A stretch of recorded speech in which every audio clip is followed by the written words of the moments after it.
Para meditarmos no assunto deste vídeo, convido você para me acompanhar na leitura Apocalipse capítulo 2, o versículo 4 e o 5. Note: tenho, porém, contra ti que deixaste o teu primeiro amor.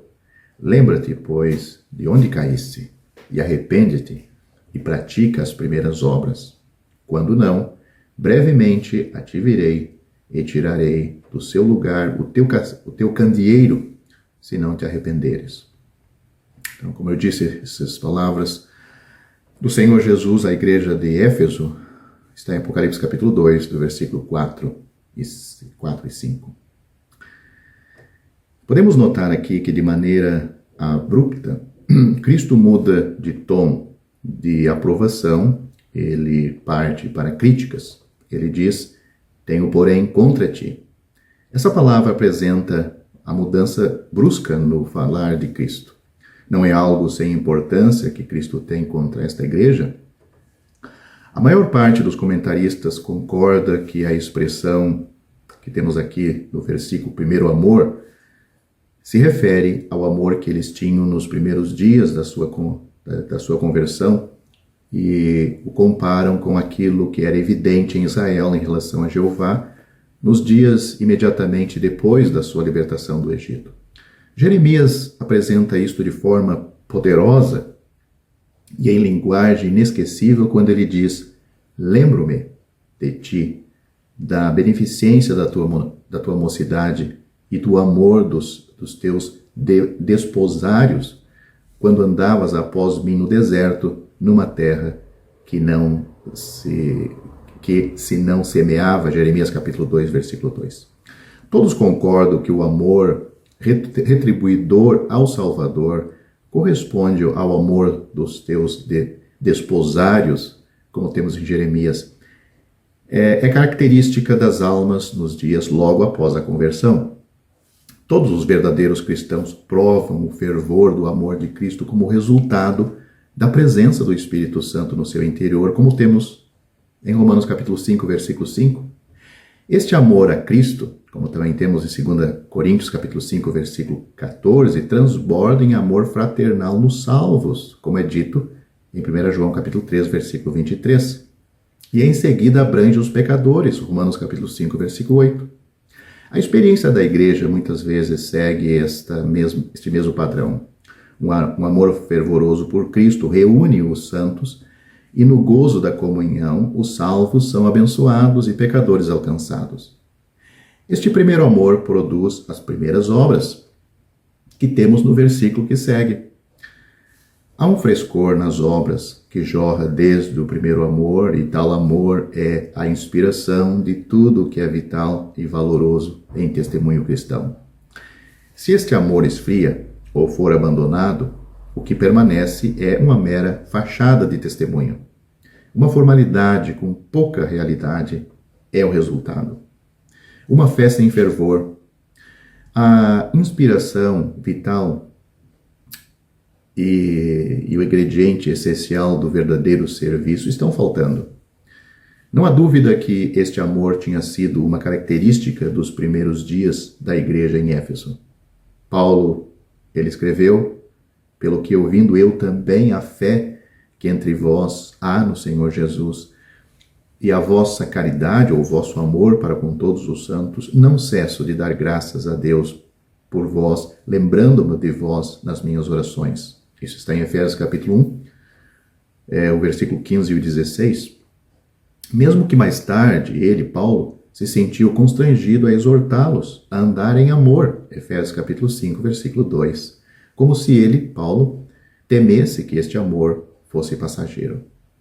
Agora, cerca de 30 anos mais tarde, quando uma segunda ou terceira geração de cristãos já haviam sido acrescentados ao testemunho aí em Éfeso, a crítica de Cristo deve ter vindo como um aviso solene aos santos, especialmente quando, exteriormente, no exterior, tudo estava em ordem.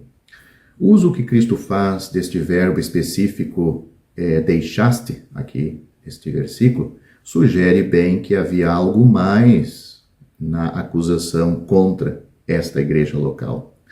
Muitas vezes esta palavra deixastes, é traduzida como desertar ou abandonar. 1 Coríntios capítulo 7, do versículo 11 a 13, a palavra é traduzida por apartar e deixar, e traz a ideia de divórcio.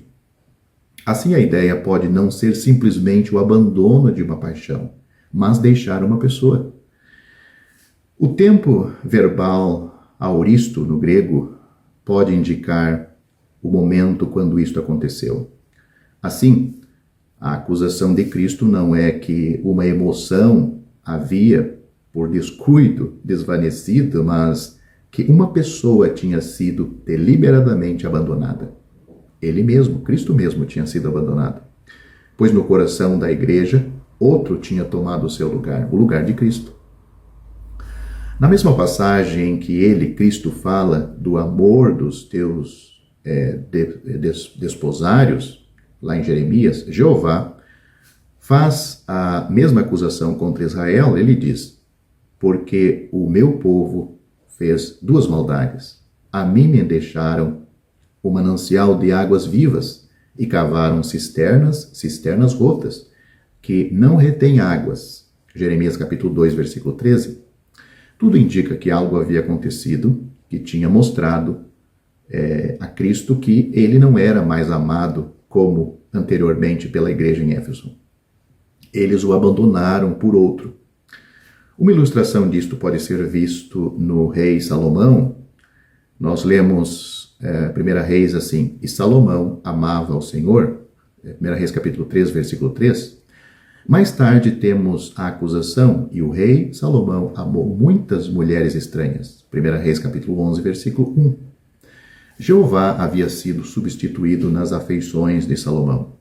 Este ponto de vista do verbo tem o apoio da acusação específica do versículo seguinte, onde é dito: donde caíste. O tempo verbal descreve não o ato de cair, mas a condição resultante da queda. Uma esposa anteriormente fiel, uma figura de Éfeso, sendo que a palavra Éfeso significa desejável, permitiu que suas afeições fossem alienadas. Aí o desastre seguiu o que ela fez. Enquanto o versículo 4 que nós estamos pensando identifica a causa e mostra a base da crítica de Cristo em relação à igreja, o versículo 5 descreve a condição resultante e indica e prescreve o único corretivo possível. Parte de todo o processo de recuperação é fazer o diagnóstico correto da condição. Aqui Cristo simplesmente diz: caíste. O tempo perfeito desta palavra indica que, tendo caído, a igreja continuava na sua condição caída. As palavras de Cristo nos fazem lembrar do jardim do Éden e de Eva, que, por causa da sutileza satânica, caiu. Assim, logo no início do testemunho da igreja, Cristo precisa falar de outra queda. O que Paulo temia para a igreja em Corinto, nós temos isto em 2 Coríntios capítulo 11, do versículo 1 a 3, aconteceu com Éfeso. A noiva de Cristo traiu a confiança depositada nela. Esta condição exige ação imediata. O imperativo na palavra lembra-te sugere que talvez a igreja já estivesse olhando para trás com saudades. Também podemos traduzir esta palavra por continue recordando. Em qualquer processo de recuperação, quer seja individual ou congregacional, muitas vezes a lembrança do que foi perdido é o que provoca os primeiros sintomas de verdadeiro arrependimento. Os cristãos se recordam da ternura da sua afeição por Cristo em dias anteriores e desejam ardentemente ter de volta esta condição que gozavam antes da sua queda. A realidade do seu arrependimento e seus resultados são vistos nos próximos 2 versículos, onde temos as palavras arrepende-te e pratica. Os imperativos não deixam opção. Cristo não está aconselhando, mas ordenando. O tempo verbal auristo no grego arrepende-te, aponta para uma crise que leva o salvo de volta ao ponto do afastamento. Este retroceder ao passado já aparece no verbo onde nós temos a palavra arrepender, cujo significado básico é mudar de ideia. Nas coisas espirituais, isto significa ver as coisas do ponto de vista de Deus. As decisões que resultaram em abandonar Cristo precisam ser revertidas. Os pecados resultantes ou inerentes desta decisão precisam ser confessados. Somente assim poderiam gozar daquele primeiro amor que produziu as primeiras obras. O verbo, na palavra pratica, provavelmente deveria ser traduzido por comece a praticar. Seria melhor traduzido assim. As primeiras obras são simplesmente o mesmo tipo de obra que era produzido pelo mesmo tipo de amor. Cristo já havia comentado sobre as suas obras em relação a esta igreja de Éfeso, no versículo 2, mas ele deseja que eles voltem ao frescor das suas primeiras atividades. Cristo parece ansiar pela recuperação do seu fervor para com ele, o fervor desta igreja de Éfeso para com Cristo, fervor este que produz tais frutos. Afeições centradas nele, em Cristo, produziriam atos iguais aos dos primeiros tempos. Se não se arrependessem, a alternativa seria a remoção do candeeiro, um ato judicial especial realizado pelo próprio Cristo. O tempo verbal presente no verbo vir, que temos aí neste versículo, como na revista atualizada, eu venho, como está na corrigida, eu venho, né? Destaca a iminência da ação como se Cristo já estivesse a caminho para executar a ação. Cristo está dizendo claramente, ou vocês agem, ou eu vou agir. O verbo vir, que é usado neste versículo, é usado para se referir à sua segunda vinda. Veja, por exemplo, no capítulo 1, versículo 7 de Apocalipse, capítulo 3, versículo 11, capítulo 22, versículo 7, o 12, o 17 e o 20, onde esse significado é claro. Entretanto, o significado das palavras está relacionado ao contexto, e a vinda aqui neste versículo, como no versículo 6, não pode se referir à vinda do Senhor aos ares para buscar sua igreja. Argumentos de comentaristas que apoiam a interpretação de que esta passagem, aqui este versículo, se refere à segunda vinda de Cristo, ignoram o fato de que isto faria com que a vinda de Cristo dependesse da falha de uma igreja em se arrepender. Isto certamente não está de acordo com o ensino geral das Escrituras sobre a vinda de Cristo para levar a sua noiva, a igreja. Além disto, esta interpretação deixa de levar em conta que quando Cristo voltar, todos os candeeiros, todas as igrejas locais serão removidas.